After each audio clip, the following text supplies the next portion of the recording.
Okay, recording on the computer. Okay, so here we are. We're going to start bead embroidery. And what is bead embroidery? Let's take a look at some examples. I'm just going to share the screen here. So today we're going to focus on pins. Now these are both fairly large pins, and don't think that you have to make them as large at all. What it starts out with is sort of the center cabochon. A cabochon is a flat back something. It could be stone. Actually, here, I'll pull out some stuff here. It could be stone. This is one I ground myself, actually. I'm so proud of it. I mean, there's so many stones. Price points range from all kinds of stuff. Lapis lazuli is one of my favorites, so it's but it can also be small. This is just a 14 millimeter round, certainly not expensive at all. But you can also use glass. This is just a glass cabochon with something glued on the back. This is something made out of resin. So it can be anything. It can also be a button. So for example, there's just a plain button. I've glued it down to the backing fabric. You can also use shank buttons. They're not as easy to use. This is one, you can see the bottom of the shank. And what I've done, I've layered the backing and cut out the hole. Ideally, as I say, it's not ideal. This is not a button I could cut the shank off easily, but it's still usable and it'll give you a different effect. What I'm going to be demoing on is actually a ceramic cabochon. So that's what we're going to start with, are the different cabochons. And then, of course, you have to have materials. Let's just move some of this out of the way. You have to have materials to put it on so that you can bead. And there's a whole lot of things on the market. You can get or you can get interfacing. It doesn't have to be designed specifically for beading. There is a really good product. Let me turn this over. This is out of Michael's. And this is what they call stiffened felt. It comes in a whole variety of colors. It works really well. It's only, maybe just over $1 a sheet, and the sheets are 9 by 12. So you get a lot of possibilities in this, which means you could have, you can do something much larger. So some kind of a backing. There are other brands, Lucy Stiff Stuff. Certainly you can get things out of any fabric store that you can use. And they don't have to be, they can be various weights. This one is quite stiff. And this is, I bought it by the yard through, not Lizanne's, they're gone. Fabricland, and it's called Flex. I had troubles getting in.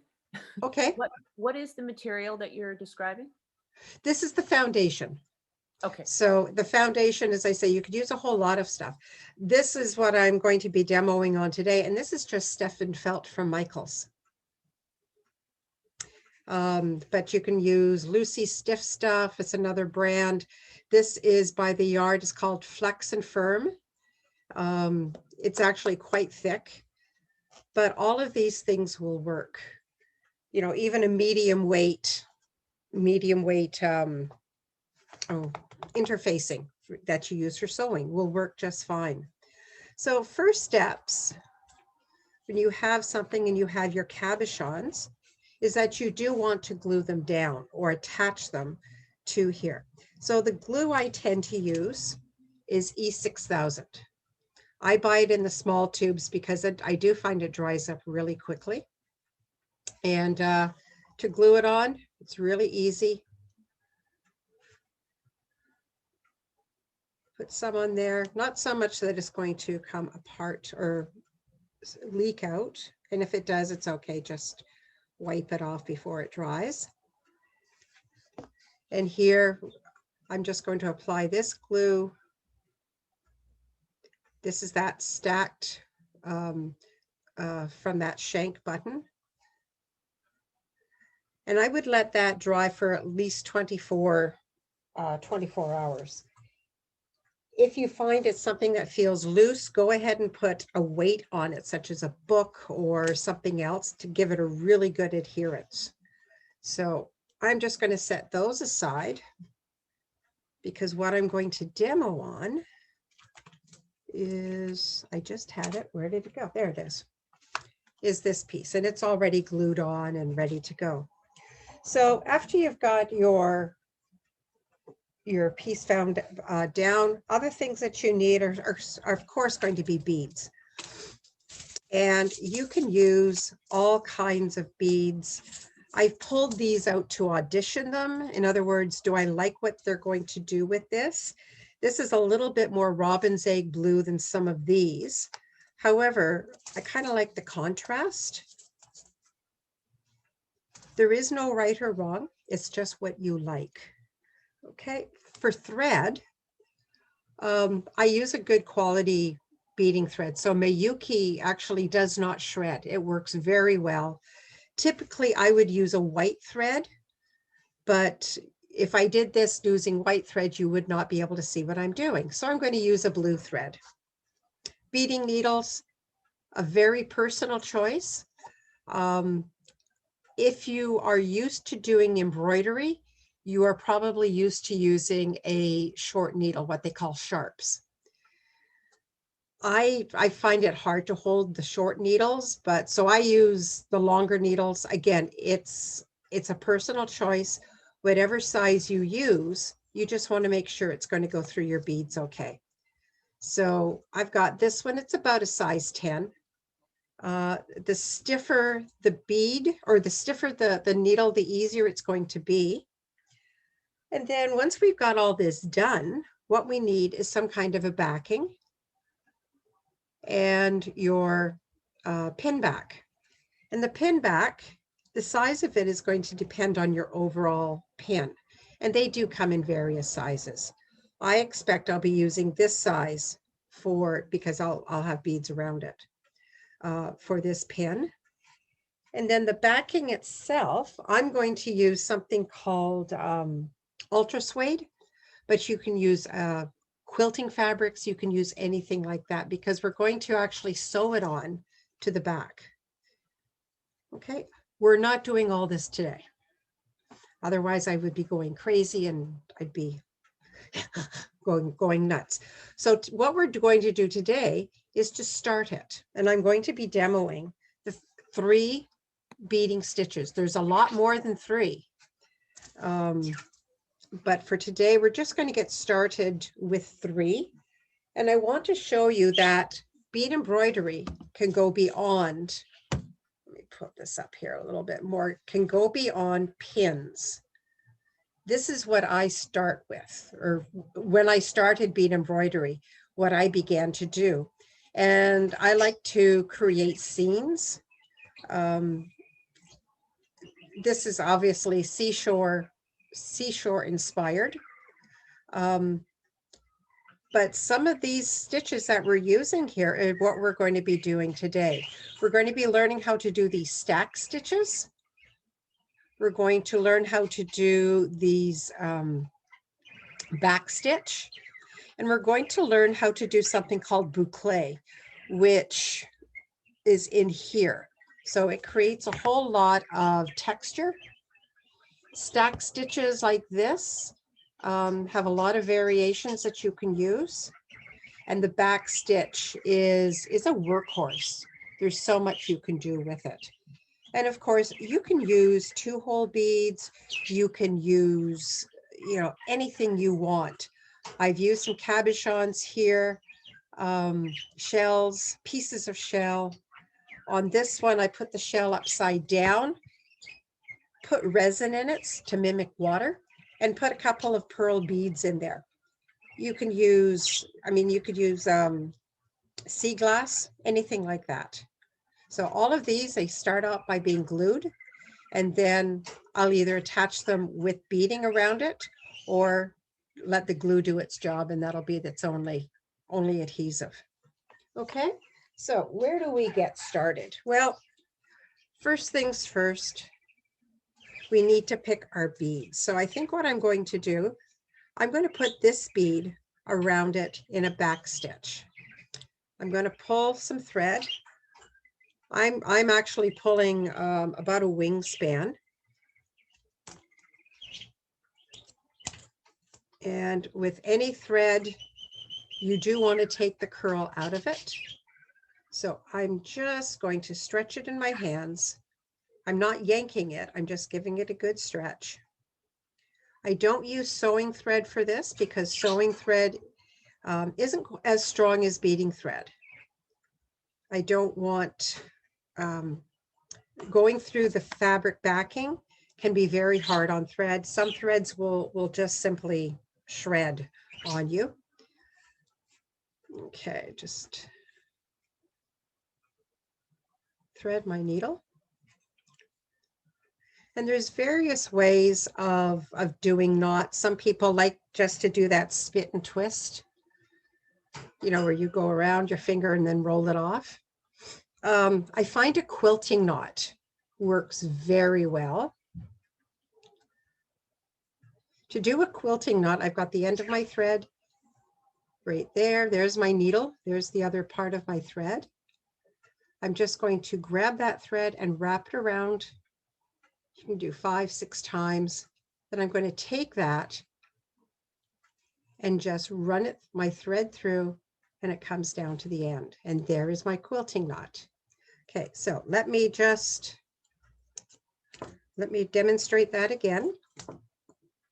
There's my needle. There's my thread. I'm just going to hold the thread like that, wrap it around 1, 2, 3, 4, 5, 6. The more you wrap it, the bigger your knot. Grab where it's wrapped and just slide it down the thread. Okay, and that's a quilting knot. Okay, and then to start, we're just going to go from the back and bring our needle up, not completely against it, but just a bit of a space, about half a bead worth. And we're just going to pull it through. Okay, so back stitch is, as I say, it's a workhorse. Let me just puddle some beads down here.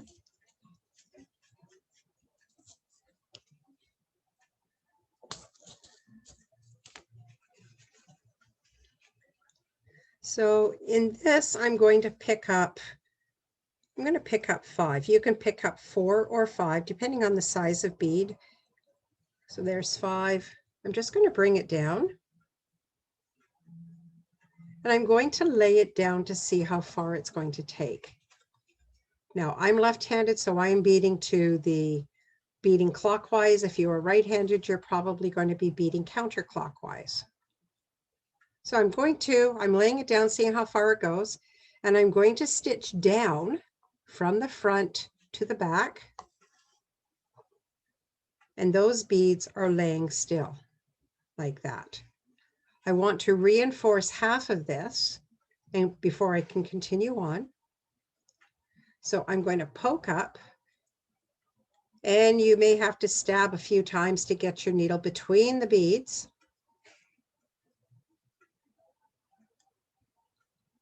There, that'll work. So my needle has come out between the beads like that. I'm going to go through these last beads. Okay, so go through these 3 beads, pull through,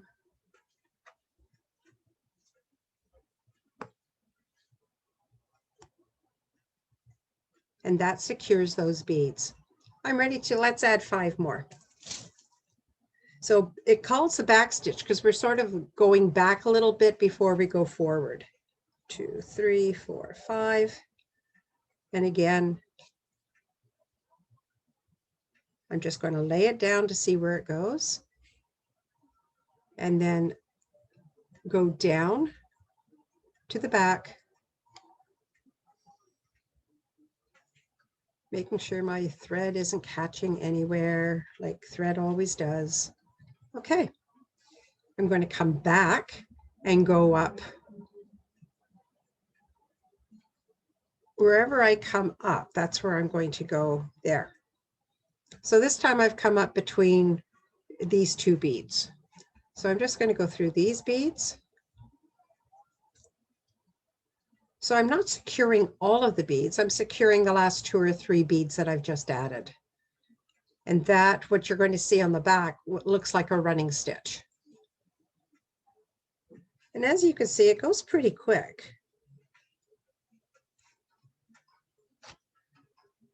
If I was doing smaller beads, I may do a few more beads at a time. Or if the beads were bigger, I might be doing less beads. If these were really big beads, I might do them all individually. Putting down 2, coming back 1. And just stab up, try to stab up between beads. There, coming up between those 2. Feel free to ask questions at any time. Okay, and if you find, it's like, oh, it's not what I want, take your needle off and just pull it out. Don't try to unstitch it, because if you catch your needle on fibers or anything going through the foundation, you're going to create a mess and you will never finish it up again. You'll say, I don't know what Pam saw in this stuff. It's crazy. So again, I've laid it down, going down at the end of that bead. The reason I lay it down is just to make sure I'm not extending beyond the beads. I don't want thread to show. And again, stabbing up. Okay, I've come up between those 2 beads.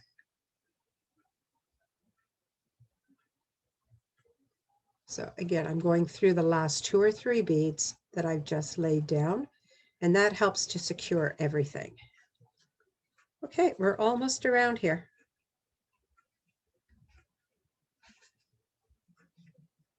Sometimes if you're doing a really tight curve, you might only want to pick up 3 or 4 beads at a time, just to make sure that you maintain that curve. Everybody has their own philosophies about this. Okay, coming stab up.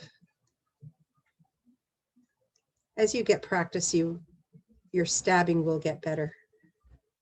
Try not to stab through your finger though. There. So I'm laying it down, to see where my thread is coming up and going through the beads where it is coming up to that end. I'm almost around.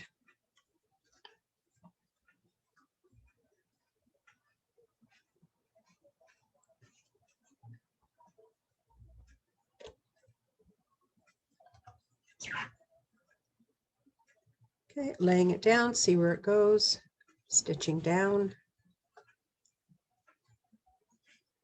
coming back up, doing a bit of this is the back stitch part where I'm coming up just back of the beads,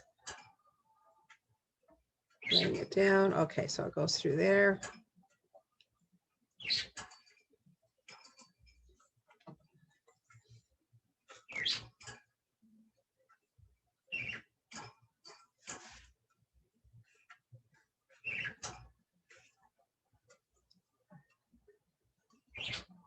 This part I know is like watching paint dry, but we're almost there.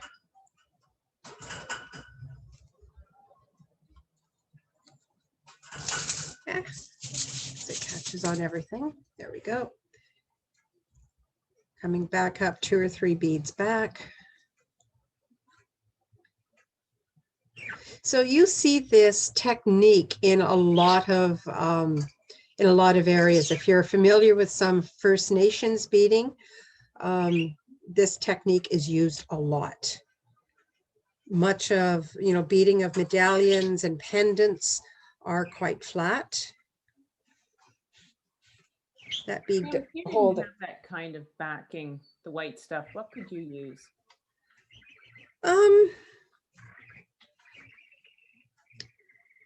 You could, let's see, you could use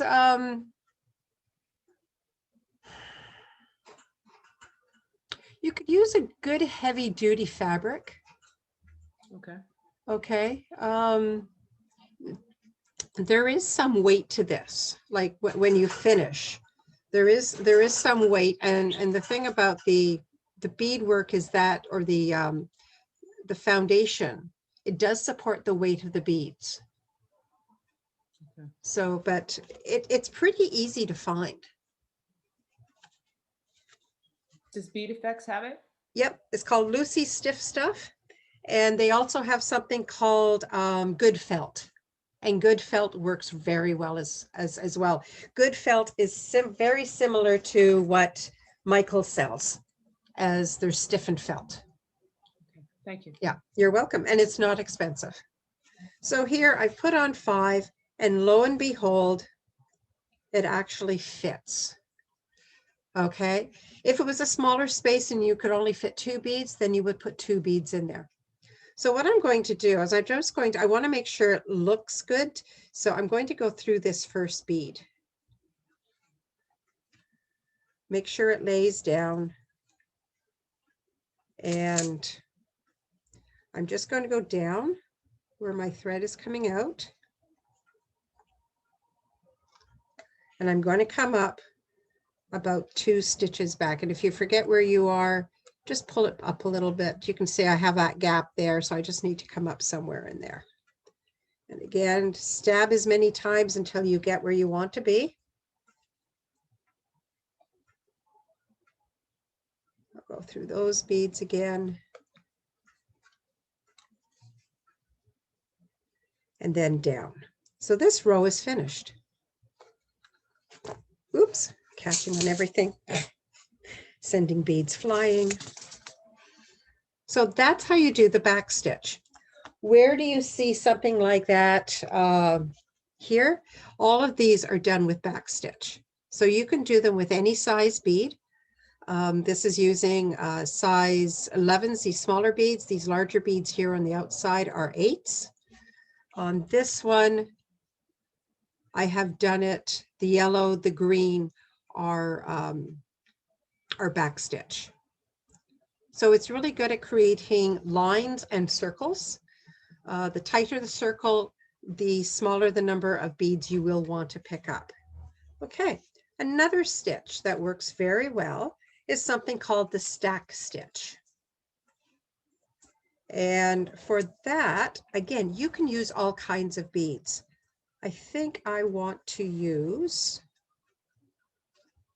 I'm going to use these white. These are a very short bugle bead. It's a Toho size 1, and they're really, really short. And when you do stacking, you can have any number of beads on your in your stack. I'm going to put these on there. Let's just move those out of the way. So these are size 11s. These are the Toho bugle beads number 1. Where do I see stack beads? Well, technically, all of these are stacked beads. I've simply stacked one bead on top of another. It doesn't matter if it's a shaped bead like the flower is, or something like that. That's a stacked bead. How do you do it? It's super easy. So my thread has come to the back. I'm going to stab up and find just, again, a little bit of space like that. Try to anchor my hand there so it doesn't move. So for this one, I'm going to pick up the bugle bead and this light blue. I may switch to a darker blue, see how it looks. And I'm going to go right back down the bugle. So I'm skipping over the seed bead. That seed bead is going to anchor it in place. And I'm going to stitch directly back down that bugle and go back in where I want. There's a stack bead. I'm not sure I like that. In fact, I know I don't. So all you need to do is pull it out.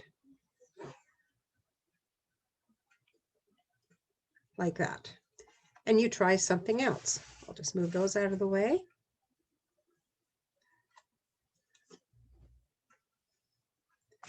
And I think what I'm going to do, I didn't find there to be enough color in there. I'd like to pick up some of these lines. So I think I'm going to use an off-white because it's not bright. And I think I'll use, just move some of these out of the way. I'll put them away after. Okay, so nothing like having, maybe the beads don't want to go on. Here we go. There. These are off-white. They're called, they're a Toho size 11 opaque vanilla matte. And yes, you can mix and match your shinies, your mattes, your lusters, all kinds of stuff. Okay. So I'm out a little bit from the bead.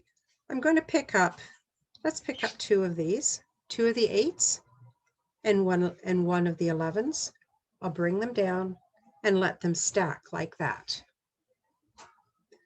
And I'm going to skip the 11, get out of the way, and go right back down, straight down the 2 8s. That 11 is going to anchor it. That's okay. I like that.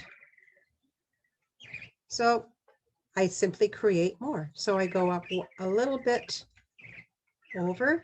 Remember, the size 8 beads have a little bit of girth on them. So I come up. I just simply repeat. Now I can adjust how many beads. I don't have to keep it consistent. If you want to see what it looks like bigger, okay, come up in place. And you notice I'm coming up close enough that there's no space between them. I'm choosing to do that. You could also, depending on the effect, you could add space between them. Let's pick up 3 of the 8s and 111 and just see what happens.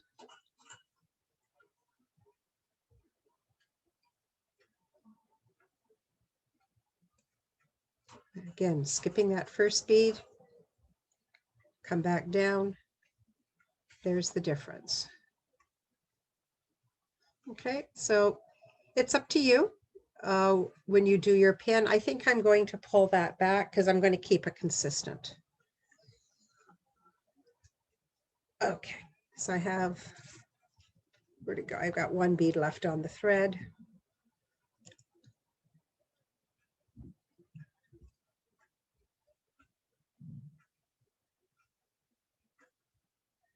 So I've already got a bead there, pick up 1 more and the tip.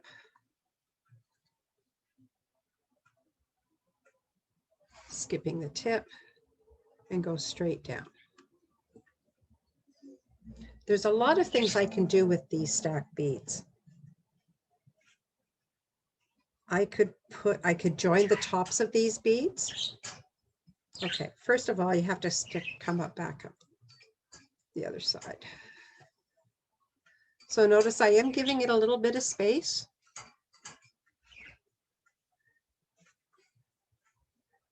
If you wanted them to stick out in different directions, you could stitch much closer to each other and do longer pieces, and it will sort of fan out. Think of it in terms of if you wanted to mimic the look of grass.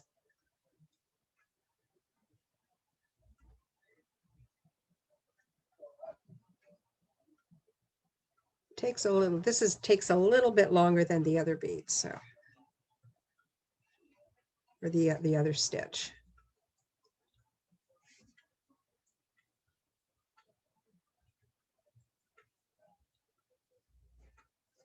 Okay.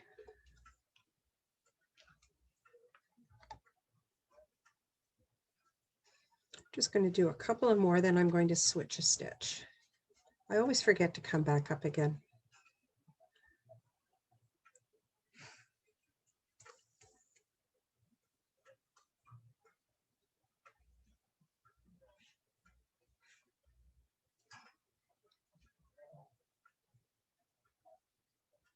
And I tend to sort of let them fall so I can see where they actually are going to sit. So what I would do is I would continue this all the way around. I'm going to start another thread because I want to show you the boucle. Oops, as I yank it out of my hands. Okay, so I'm just going to pull another thread here. It won't be as long. So a boucle, some people call it a circle stitch. A boucle is great for filling in spaces or adding texture.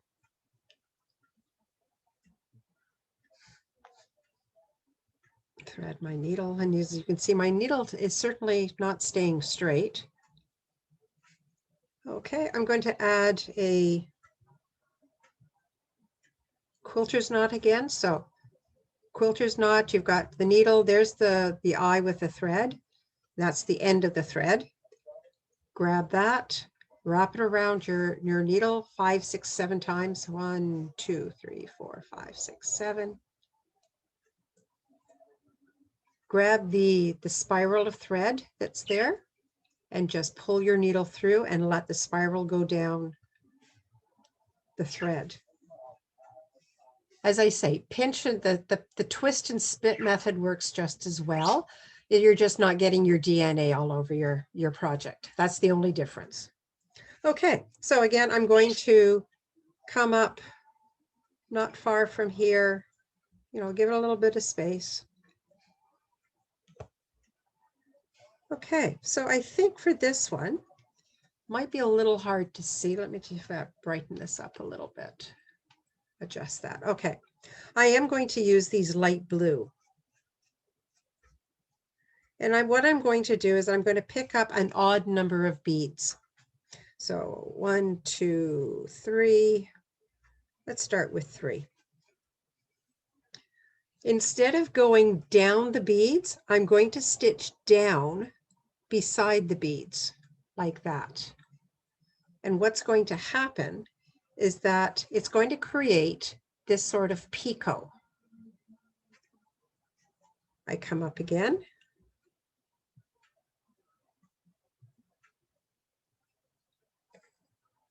Let's pick up 5.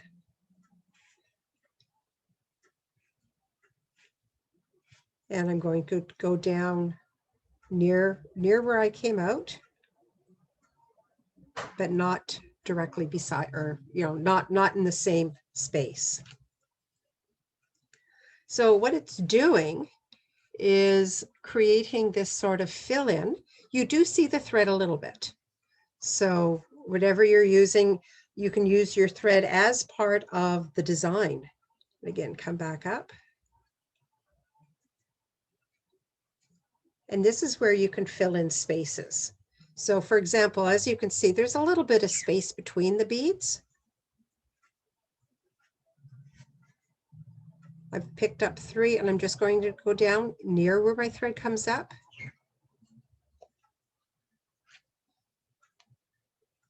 And it's just filling it in. I can go between some of these little picots. And again, I just picked up 3, go down.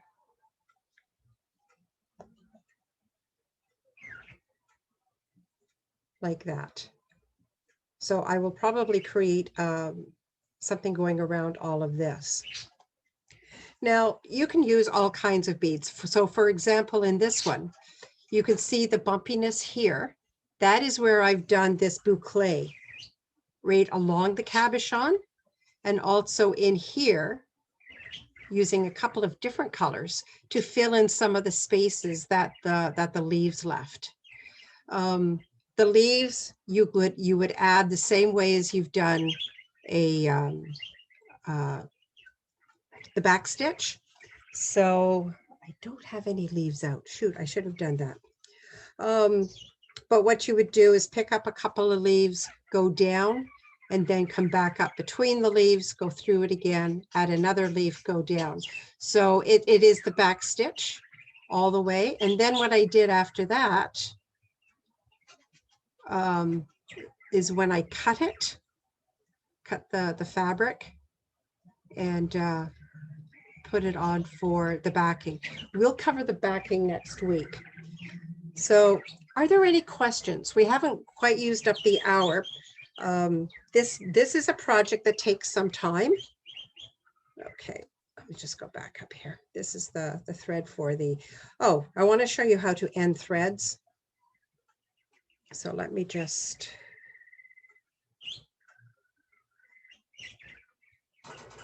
you can end, think of very much like hand sewing. You start a thread with a knot. So here on the back, all of this will be covered. Okay, it's going to be covered by, oh, I'll probably use this color blue. Okay, it relates sort of to the front. So to end something like this, I'm just going to go under the fibers. I'm not stitching all the way through to the front. This is thick enough, and actually any of the foundations are thick enough just to go through the top fibers, and I'm going to do that a couple of times. And if your fiber begins to bend like that, that's okay. It's not going to be seen. It's just the stiffness of the material. Okay, so I've gone through that. It's not going to come out, but just in case, I'm going to go through there again. And before that closes, I'm going to go through it just as a half hitch. There. It's not going to come undone. We will be adding a little bit of glue to the back, but at this point, what I'm going to do is just continue to work on this. And so what I'd suggest, because I don't believe you're doing this along with me, is that if you want to do the project, create something, and then next week we can talk with your questions, where you've had some issues with it, or if you want to talk about what other things you can do, you can. Now, where do these kinds of things work in real life? So if we look at this, some of the things that you can do, there's your stack, and I've used all kinds of different beads in here. Okay, this is the fringe. This is the fringe that I was talking about, or the stack. And as you can see, I've stacked all different kinds of beads there. And then what I've done through the beads that are on the top, like these white beads here, I've simply taken a thread and added beads between the beads. And that's created this fringe, which looks really interesting that you can do. Or if you want to take it around a stone, there's my stack that I've done right there. And I've taken a thread, added beads in between, and then pulled it tight. And that sort of cinches it around the stone. Here's some more stack. Beads right there. Oops. Okay, so your stacks certainly do not have to have the same numbers. You can mix and match your colors. The bouclés are right in here. Okay, so, and we've got some bouclé right there as well. So as I say, you can, it fills in with texture, it fills in the space. You can also do just one bead at a time if you want. There's a stack stitch, just 2 beads. That's all it is. Even here is a stack stitch. So a large bead at the bottom and a very small bead at the top, and then going back through that large bead, and that small bead just anchors it. So this is just some of the ways that you can do bead embroidery. As I say, there are tons of stitches out there. So what we'll do next week, I will have a finished project here, and what we'll do then is trim it. I'll show you how to add the backing, and I'll probably switch out a project to show you how to attach, like to do the stitching on the backing. so that it creates this really nice finished edge. Okay, so we still have some time. Any questions? Feel free to ask anything. Go ahead and take yourself off mute and talk. That's okay. It looks great, Pam. Thank you. I'm trying to think, what do I have in my house that I could do? Well, you know what? There's a lot of interesting things. Like you do knitting. What if you knit her crocheted something in the round and beaded around that? That'd be fun. Yeah. I mean, Yeah. it doesn't have to be a stone or metal cabochon. You can do anything. Well, and I think mean, of all the travels around the world and yeah. all the little things I picked up from places, and they just sit gathering dust. Well, they don't have to anymore. No, they don't. I mean, I know a woman, she does this, she calls it intuitive beading, where this is not really intuitive. I plan it. I'm not that intuitive a person, but she will bead around spoons. You know, if you've got any of those travel spoons, and that's what she would use. You know, she would create a diorama similar to this, same idea rather. She wouldn't be quite so controlled as this, but you know, you can create a scene of some of of the things that you do. Actually, let me just grab What some. do you call that fiber in Bead Effects? Because I have to place an order There's, because I've lost all my fire line. oh, okay. Two things that you can use: Lucy stiff stuff. Lucy, as Lucy, in the person? Lucy. Yep, Lucy's stiff stuff. It comes in white and black, and full sheets or quarter sheets, or good felt. And good felt comes in a huge array of colors. And I've used both of them and they both work equally well. The thing with the color is that you don't have to fill in the background. You can let the color come through. Yeah, so here, let me just grab something, because here, what I've done is I've put a piece of fabric on this and didn't fill in the back. So let me grab something else and I'll show you another option. Thank you.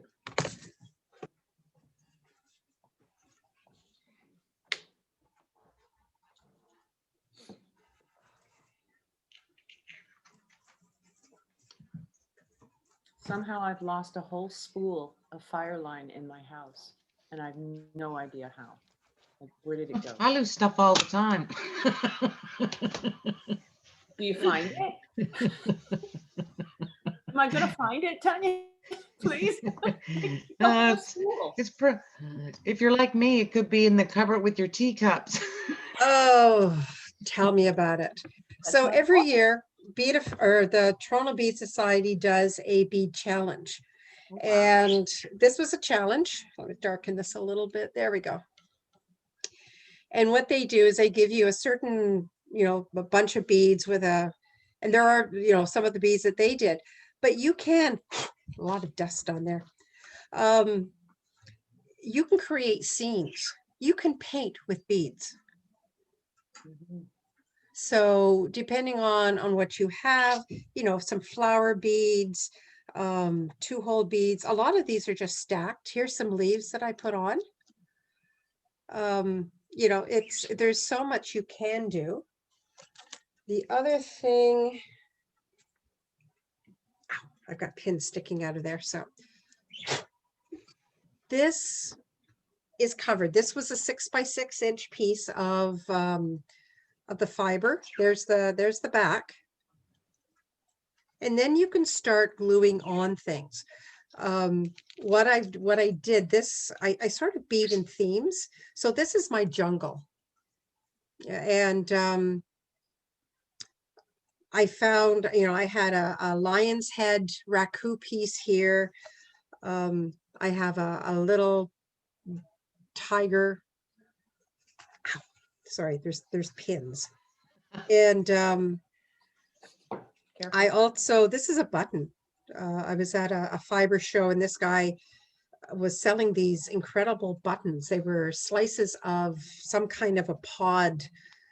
And it's like, oh yes, those are perfect. So, you know, this is actually a warthog tusk that's split. And yeah, As I say, you can beat a spoon if you want.